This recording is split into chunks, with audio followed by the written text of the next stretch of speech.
আসসালামু আলাইকুম দর্শক। আজকে আরেকটা খুব ভালো খবর নিয়ে আসলাম।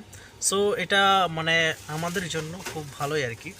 এই নিউজটার হেডলাইন এখানে লিখেছে যে ইসরায়েলিদের নিষিদ্ধ ঘোষণা করলো মালদ্বীপ।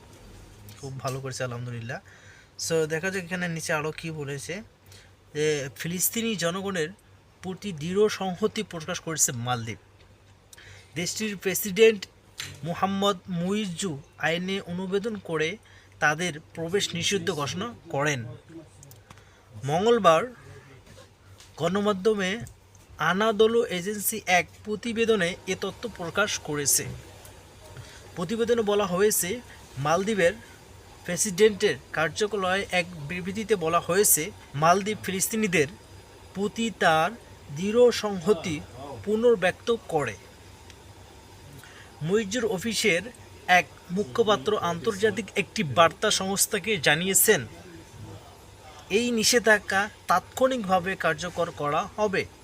বিবৃতিতে আরও বলা হয়েছে, আন্তর্জাতিক আইন লঙ্ঘনের জন্য জবাবদিহিতা নিশ্চিত করার জন্য মালদ্বীপ দৃঢ়ভাবে আহ্বান জানিয়ে আসছে এবং বিভিন্ন আন্তর্জাতিক মঞ্চে ইসরায়েলের কর্মকাণ্ডের বিরুদ্ধে সোচ্চার রয়েছে।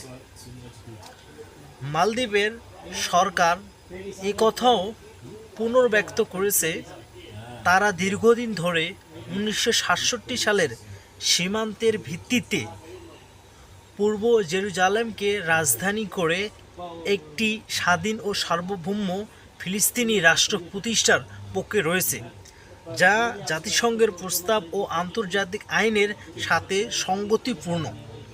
যাই হোক, মোটামুটি আজকে যে খবরটা ছিল বা নিউজটা ছিল মোটামুটি ভালো। এরকমভাবে আমরা চাই সবগুলো দেশ এক হয়ে এরকমভাবে ইসরায়েলের বিপক্ষে দাঁড়া।